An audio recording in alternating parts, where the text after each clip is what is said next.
for the fourth Saturday of October 2025. A few stray thoughts. And a few general remarks. And a few points of view. By way of a roundup of the week. All my own musings. Delhi NCR's post-Diwali pollution was the topic of the week. Of course, this is the common topic after every Diwali. Diwali is here. Or, air pollution is here. New Delhi is covered in thick, harmful smog after a sharp rise in pollution levels. The city has more than 30 million people and is often one of the most polluted cities in the world. This is often due to industrial activity, vehicle emissions and waste burning, among other issues.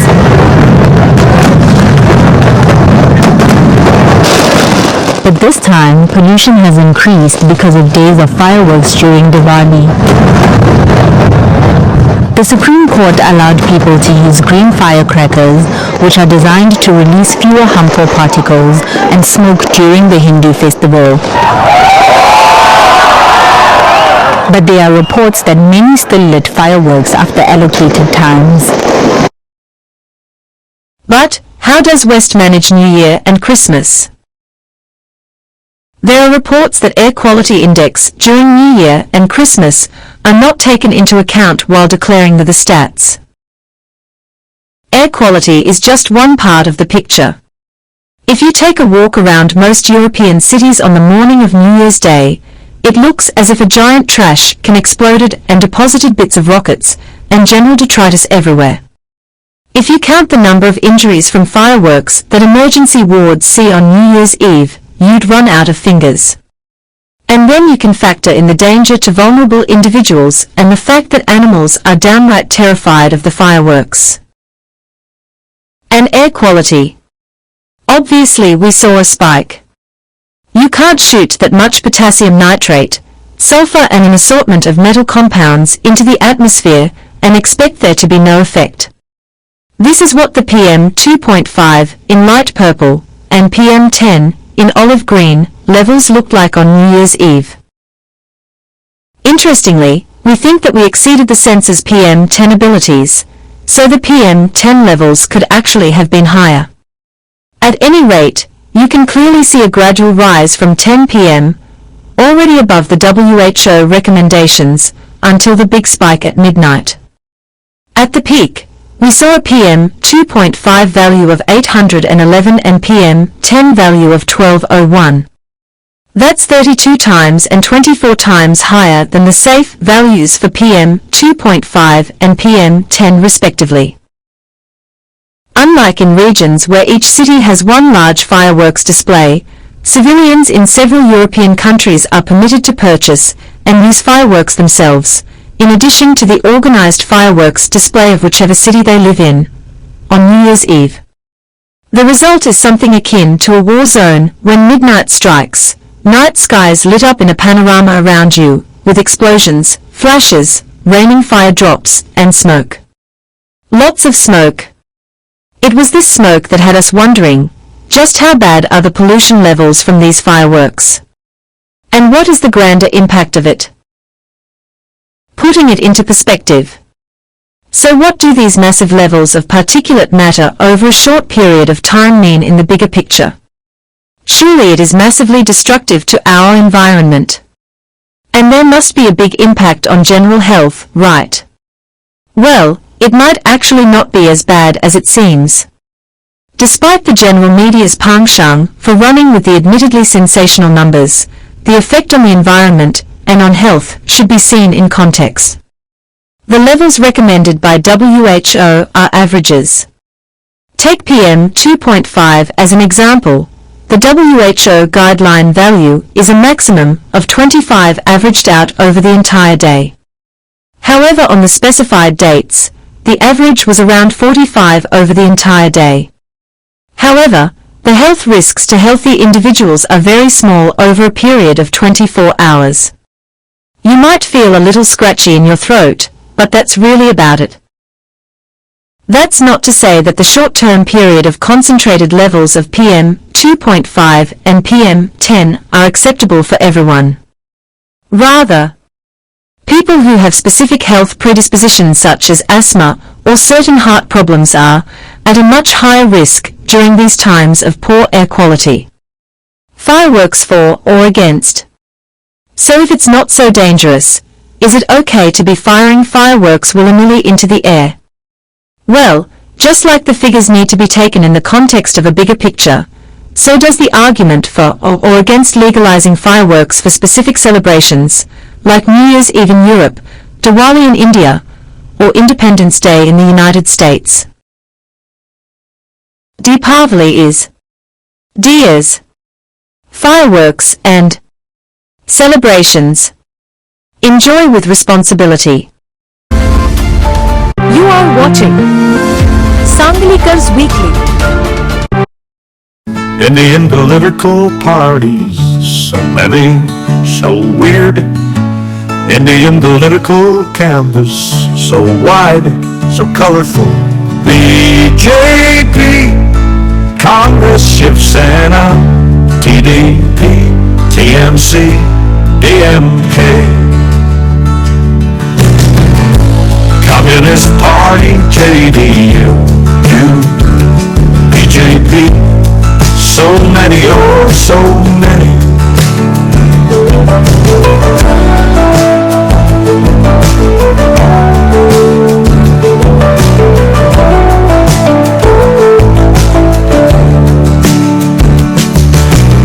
Like over to battle-ready Bihar. Mahagathbandhan has declared Tejasvi as CM face.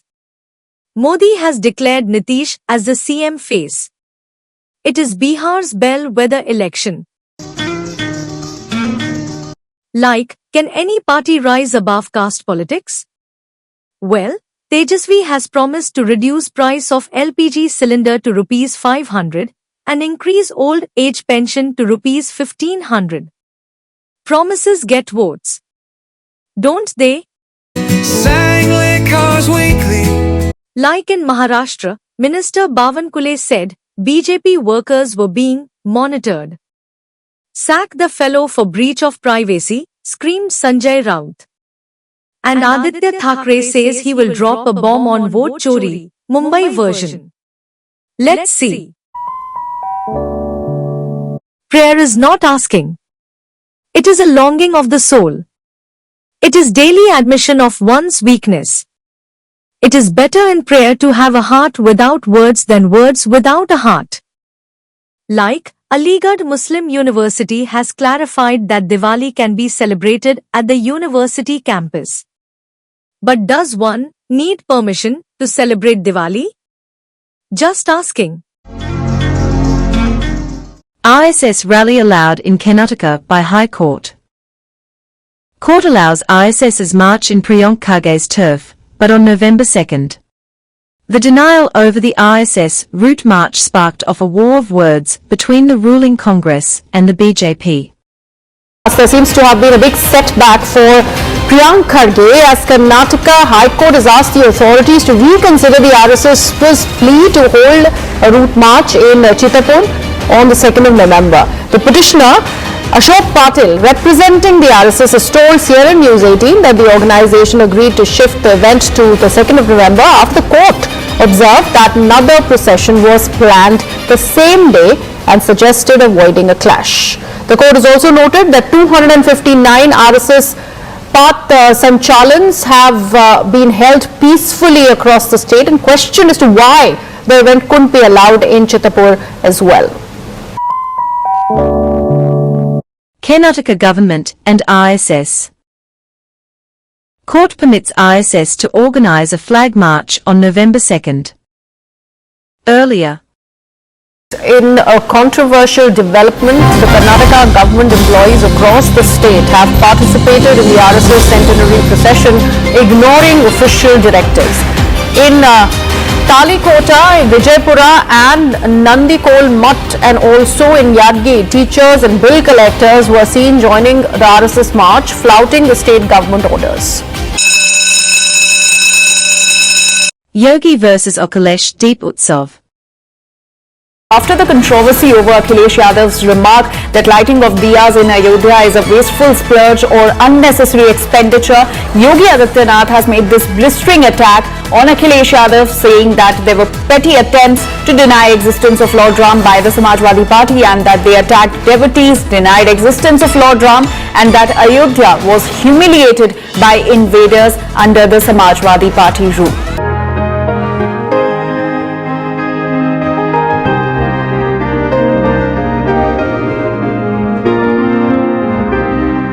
The Sabrimala temple in Kerala is in the news for a number of reasons. After the president's visit to the temple, which of course was widely appreciated since this becomes significant in the light of the fact that here is a temple where women were barred from entering the premises, from entering the sanctum sanctorum, until the Supreme Court lifted that particular ban in September 2018. The other controversy is with regard to 4.5 kilogram gold theft from the temple, where the Devasam board is being squarely blamed for being irresponsible and not doing its job thoroughly enough in protecting the temple properties and the contributions and donations that are provided and kept in the temple premises. On the 22nd of October 2025, President Draupadi Murmu visited the hill shrine of Lord Ayyappa at Sabrimala in Kerala. She arrived at Pamba base camp around 11 a.m. and proceeded to the Sannidhanam, which is the main temple complex, via the traditional route. Carrying the Irunu Diketu, the sacred offering bundle, she climbed the 18 holy steps, which is the Pathinettam Padi, to the Sanctum Sanctorum, and was received inside the temple by the Tantri and the senior officials at Travancore Devasam Board and offered her prayers, thereby becoming the first woman president, the first female head of state of India to offer prayers at Sabrimala, and the second Indian president ever to visit while in office, the first being V.V. Giri in the 1970s. Amid right-wing protests, Shani Shingnapur Temple Trust in Maharashtra sacks 167 employees, including 114 Muslims. While the Sri Shaneshwar Devasthan Trust cited absenteeism and misconduct for dismissing the workers, right-wing groups had been objecting to the trust recruiting Muslim employees. Maharashtra के शनि शिंगणापुर मंदिर में मुसलमान कर्मचारियों की नियुक्ति को लेकर के बड़ा संग्राम छिड़ा हुआ है और यह कोहराम चल रहा है। दरअसल शनि मंदिर में चबूतरे का काम यहां पर मुस्लिम कर्मचारियों द्वारा किया गया, जिसके बाद से हिंदू संगठन मंदिर में मुस्लिम कर्मचारियों की नियुक्ति की मुखालफत कर रहे हैं। हालांकि मंदिर ट्रस्ट का दावा है कि परिसर में मुस्लिम कर्मचारियों का प्रवेश नहीं होता है और यहां यह सवाल है कि क्या मुस्लिमों ने शनिदेव के चबूतरे की ग्रिल लगाई। The Election Commission of India, ECI, informed the Madras High Court that it will begin a special intensive revision, SIR, of electoral rolls in Tamil Nadu in a week or so as part of a nationwide exercise to update voter lists before the 2026 Assembly elections. Pan-India Special Intensive Revision. Election Commission is set to roll out Phase 1 of the Special Intensive Revision exercise in over a dozen states, including Assam, Tamil Nadu, Puducherry, Kerala and West Bengal, which are bound for assembly polls in 2026. Karnataka MLC Yathindra Siddarmia caused a political flutter in October 2025 after suggesting that his father, Chief Minister Siddarmia, was nearing the final stages of his political career and that Public Works Minister Satish Jarkiholi could be a successor. The remarks triggered a significant controversy within the Congress party and intensified ongoing speculation about a possible leadership change in the state. DKS supporters fumed. It's a game, a dirty one at that. Like 20 people were burnt alive when Hyderabad-Bengaluru luxury bus caught fire caused by a short circuit. Doors got locked. Sad end for Techis. Learn from it. In Andhra Pradesh, after the bus tragedy where the bus had gone up in flames, the bike rider's video has gone viral. This viral video shows a man riding a bike recklessly as it collided with a two-wheeler. 20 lives have been lost in this tragedy. The cause of the bus fire, of course, is under probe. As you can see in this particular video, it seems that the man who was riding the two-wheeler was riding it rashly, and moreover, the two-wheeler was out of control when he was trying to ride it. Therefore, it is suspected that this particular person who was riding the bike was perhaps under the influence.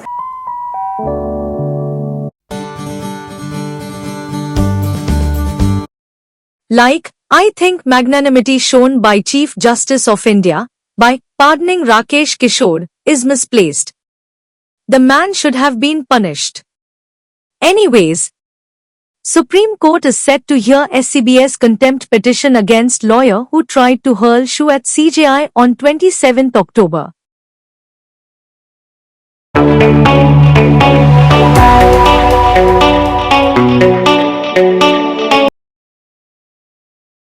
The process to select the next Chief Justice of India, who is set to retire on November 23 next month, has begun. Justice Surya Kant, the Supreme Court's most senior judge, is slated to become the next CJI. Justice Surya Kant was born on February 10, 1962, in Hisar district, Haryana. He graduated from Hisar in 1981 and earned a law degree from Maharshi Dayanand University, Rohtak, in 1984.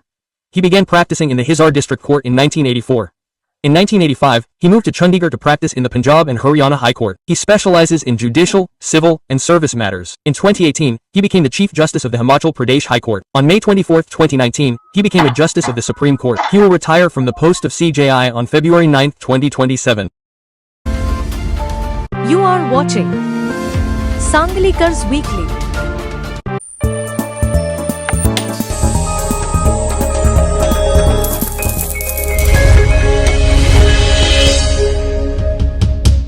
Like, good news is that new gold mines and reserves are found in Rajasthan.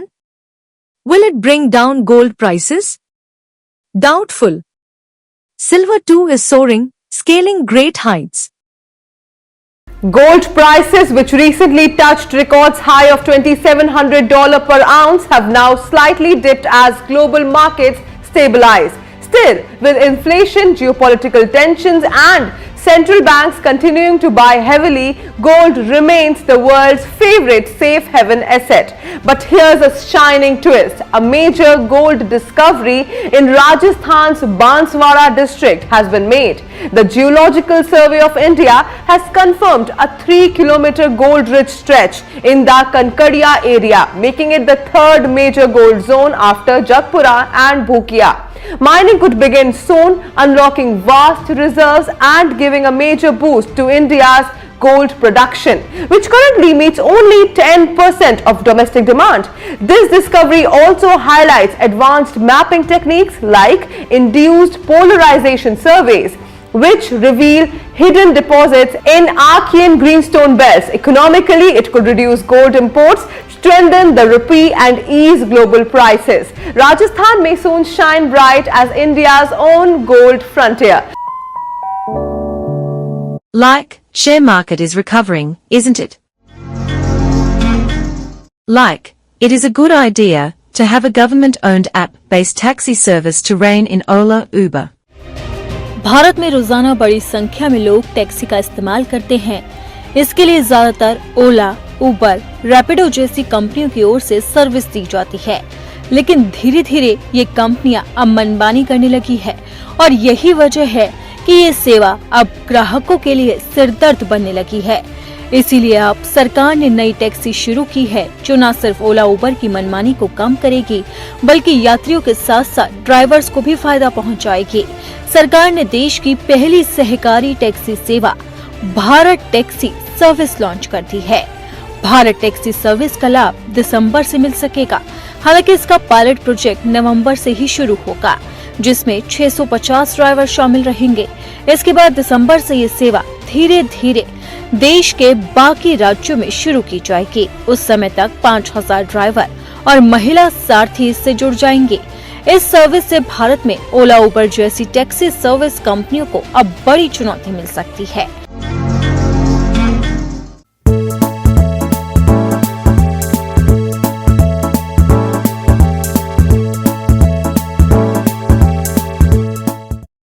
Like, Janvi Kapoor has clarified that she hasn't undergone blepharoplasty surgery.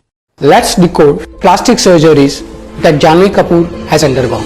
So this is how she looked earlier and this is how she looks now. The major transformation is her nose. Janvi Kapoor has undergone rhinoplasty surgery, also known as nose job. Her previous nose was broader and now her nose is slimmer and structured that complement her face. To further enhance her facial contour, it is likely that Janvi Kapoor has undergone buccal fat removal and jawline correction. This has helped her achieving a V-shaped defined jawline and reduced the appearance of naturally chubby cheeks. She also opted for lip fillers, which made her lip fuller and more alluring. Lip filler can enhance natural beauty by creating plumper and more inviting smile. These changes, though subtle, have added to Janvi Kapoor's appearance, making her look more glamorous and star-like. And Tapasi Pannu has taken exception to the report that she has settled abroad.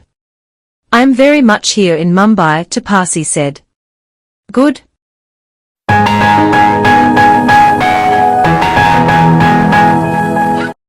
And when a Bollywood actress celebrated her 50th birthday, netizens trolled her by saying that she had omitted to count COVID years in her age. Unfair. Malaika Arora का 50th birthday celebration बना social media mystery. 50 की उम्र में 20 वाली अदा से मल्ला ने लूटी महफिल। सोशल मीडिया पर रेडिट का एक पोस्ट वायरल हो रहा है, जिसमें साल 2019 और साल 2025 के बर्थडे की झलकियां शेयर कर कैप्शन में लिखा गया है, उन्होंने 2019 में अपना 46 बर्थडे सेलिब्रेट किया। इसका मतलब है कि उनका जन्म 1973 में हुआ था। उस हिसाब से उनका 50th बर्थडे सेलिब्रेशन 2023 में होता, लेकिन उन्होंने कल अपना 50वां जन्मदिन मनाया। मेरा मतलब है कैसे? अगर आप केक वगैरह पर अपनी उम्र लिखेंगे तो आप झूठ कैसे बोल सकते हैं? You are watching Sanglikars Weekly.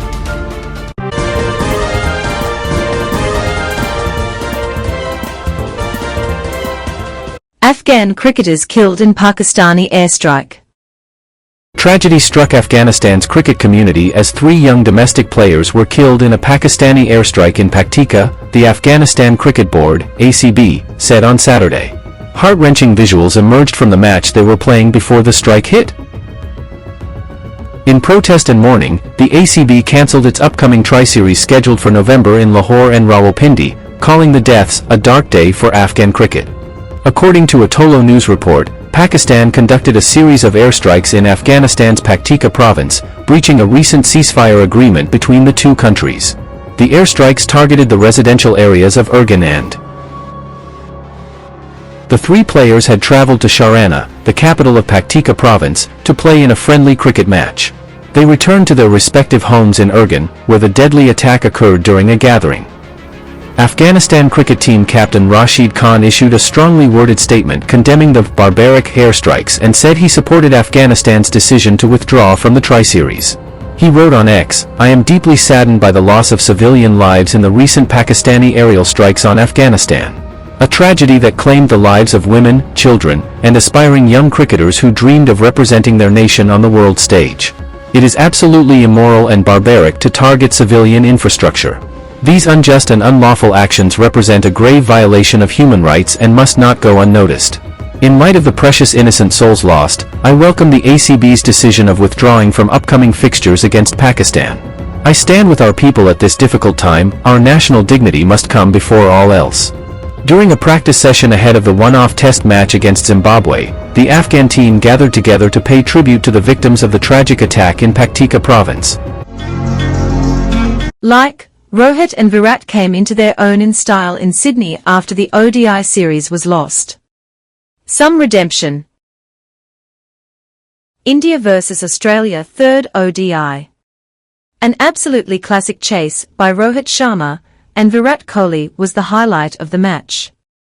Hauling down an under par 367 with ease, Rohit's 121* and Kohli's 74* gives the SCG crowd a show, with a match-winning 168-run unbeaten partnership. The highlight of the match was a 9-wicket win with nearly 12 overs to spare, against an under-par total. The story of this match will always be Virat Kohli and Rohit Sharma joining forces to remind the Australian crowd exactly what they will miss in years to come. Rolling back the years, putting together the classiest of 168 not-out run partnerships. Virat Kohli bounces back with 74 not out after 2 ducks, but it was Rohit Sharma's 121 not out that will made headlines, his 33rd ODI century. Louvre heist. Robbers storm iconic Louvre Museum in Paris, steal priceless jewelry in 7-minute heist. The Louvre Museum in central Paris, one of the most renowned cultural institutions in the world, has been the target of a significant robbery. The robbery occurred shortly after the museum opened at around 9:30 local time. According to French authorities, 3 to 4 masked individuals broke a window to gain access to the Apollo Gallery, located on the scene-facing side of the building. This gallery houses some of the most valuable pieces in the museum's collection, including remnants of the French crown jewels. The suspects reportedly used a goods lift mounted on a truck parked outside the museum to reach an upper floor balcony. French Interior Minister Laurent Nunez said stole 9 pieces of jewelry. The entire operation is believed to have lasted no more than 7 minutes. The thieves then escaped the scene on motorbikes. And video appears to show thieves escaping the Louvre Museum in Paris following the daytime jewelry heist last weekend. The footage obtained by a French news outlet seems to show robbers making off with the precious items valued at more than $100 million US. 2 men are seen getting away on a powered extendable ladder as the basket slowly lowers to the ground and into a truck. Investigators confirm the involvement of 4 people in the heist that lasted less than 8 minutes. They also found traces of DNA samples in helmets as well as gloves. The jewels remain missing and the thieves are still at large. Wir haben Sonntag von dem Raub im Louvre erfahren, konnten dann relativ schnell feststellen, dass es unser Schrägaufzug war, den die Täter benutzt hatten. Als dann klar war, dass keine Personen zu Schaden gekommen sind, wurden wir auch immer mehr von Mitarbeitern angetextet. Hast du das gesehen? Was meint ihr dazu? Und dann haben meine Frau und ich angefangen, am Sonntagabend so ein bisschen rumzuspinnen. Der Böcker Agilo amortisiert sich innerhalb von 7 Minuten x-fach. Haben wir gedacht, okay, was ist da vielleicht eine Grenze? Was unsere Geräte auszeichnet ist, dass sie ziemlich schnell einsatzbereit sind, dass man schnell damit legal arbeiten kann. Und dann hatte meine Frau eben die Idee, wenn es mal wieder schnell gehen muss. Und dann haben wir das Bild am Montagmorgen erworben oder Lizenz dafür und haben gesagt, wir machen das jetzt auf Instagram, Facebook und später LinkedIn und hoffen, dass alle dieses Augenzwinkern nachvollziehen können und dann auch das Ganze auch nicht so ernst nehmen. Luckily for us, most of the people got the humor and know that we are not involved in the robbery and we were very pleased with the reactions so far.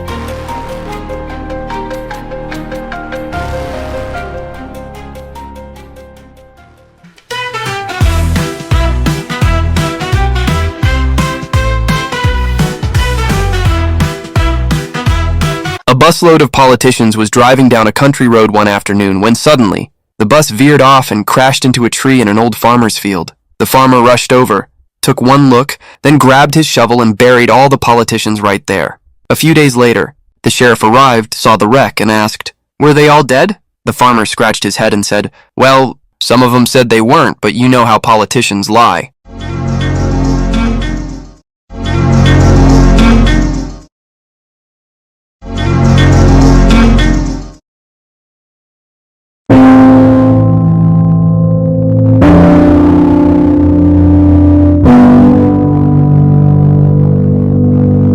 Govardhan Asrani, simply known by his surname, Asrani is a cornerstone of Hindi cinema whose career spanning over 5 decades has redefined the role of the comic relief. While younger generations may know him as a perpetual supporting character, his legacy is built on an unparalleled versatility that made him a necessity in virtually every major film production of the 1970s and the 80s. Born Govardhan Asrani on the 1st of January 1941, he entered the film industry not as an accident but as a student of acting, graduating from the Film and Television Institute of India. This formal training equipped him with a range of far exceeding the slapstick he often performed, allowing him to seamlessly transition between high-voltage comedies, subtle character roles and even brief directorial stints. Asrani's contribution is best measured not just by the sheer number of films, but by the indelible characters he created.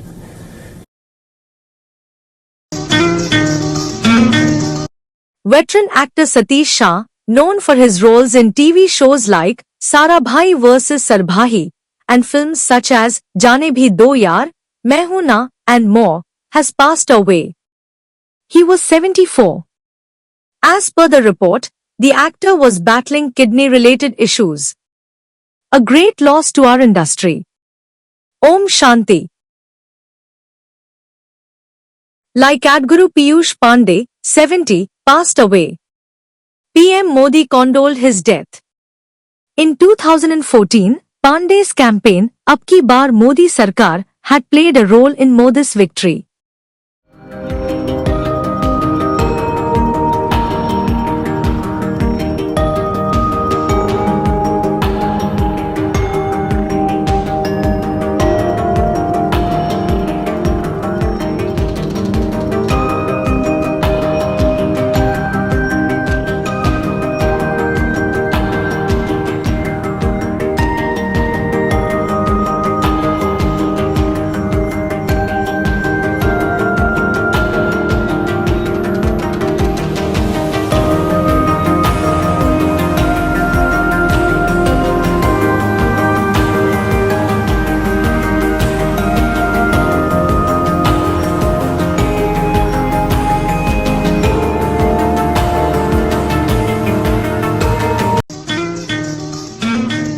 Lazy Bee. The 25th of October, 2025.